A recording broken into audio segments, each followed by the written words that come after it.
Welcome to Know Your Money, where we will explore our relationship with money and how the psychology of it impacts our financial decisions, as everyone thinks about money differently. In our podcast, we'll be presenting a variety of financial topics in an easy-to-understand way, which we hope will assist you with managing your money. Welcome to Know Your Money, everybody. Hello, Warren. Hello, Craig. How are you today? I'm good, Brian. And you, Warren, how are you today? Always a pleasure, never a chore, guys. That's great.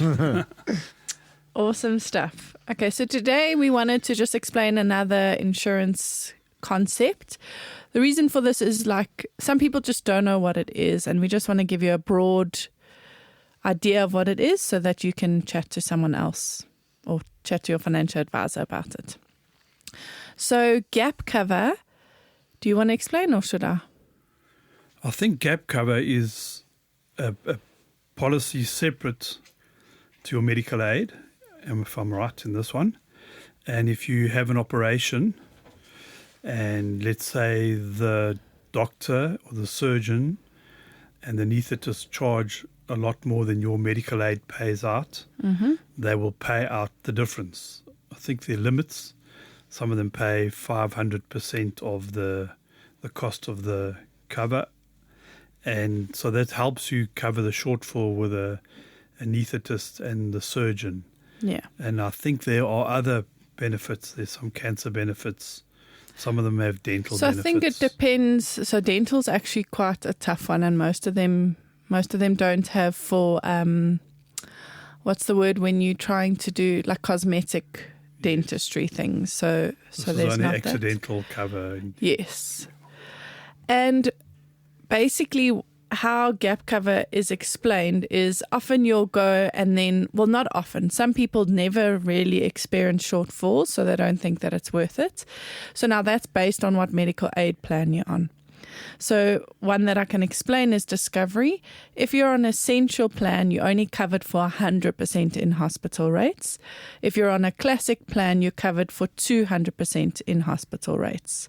So what that pretty much means is they have a set amount that they feel an anaesthetist should charge. For an operation. For an operation or anything like that. Type. So let's say, for example, it's 1,000 Rand. You would be covered 100% for 1,000 Rand if you were on the essential plan. But if that anaesthetist doesn't want to charge 1,000 Rand, he wants to charge 3,000 Rand, and you're on the classic plan, you'd be covered for 200% of that bill, so 2,000 Rand, and 1,000 Rand would be the shortfall which you would have to cover. Now, gap cover covers those things. Another really nice thing that they cover is once a year, most of them. If you are on a network of hospitals and you want to go to a non-network hospital, you pay the co-payment, but you can claim the co-payment back from gap cover.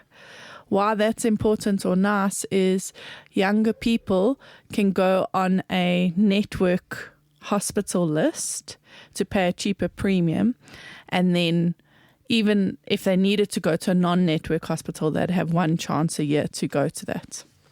So, Bron, are you saying that you could potentially have a network medical aid, which it's cheaper per month to pay? Yes. And you top it up with a gap cover, yes, which could ensure that your shortfalls are not so big, and maybe no shortfalls.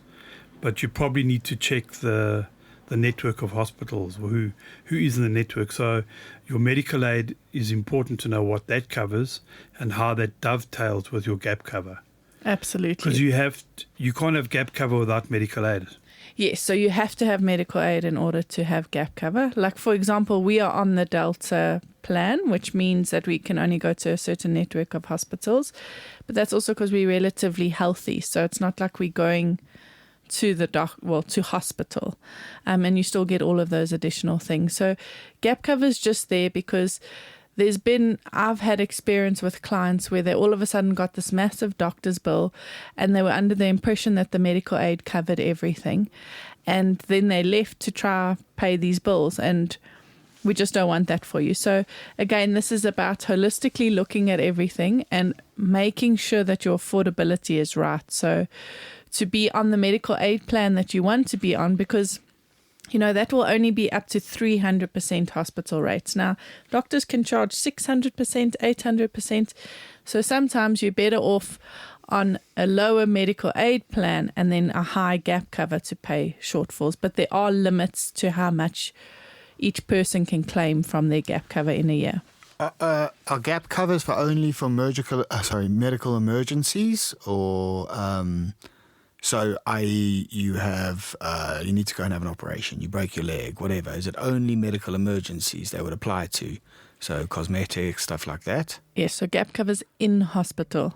So it has to be hospital things. It's not like a GP and then that wasn't covered, or like sometimes, and also it depends on what plan you're on and which company you're with. So these are important questions to ask your gap cover person. But in general, it's not like if you have a shortfall on your meds, just day to day in hospital. The big expense is the anaesthetist and the surgeons. That's the biggest expense you could be shortfall on that. And it's important to speak to the gap cover person and find out how that cover dovetails with your current medical aid. That will decide on which plan will suit you.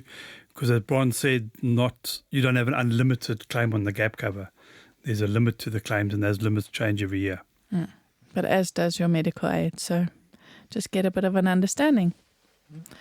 So I think the take-homes from this is just to find out what medical aid plan you're on and how much you sort of covered for in-hospital things, and potentially look at getting gap cover. Thanks, guys. Have a great day, Warren, Bron. Cheers.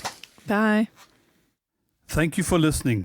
If you have enjoyed this podcast, would like to subscribe, please visit our website, www.growthfp.co.za.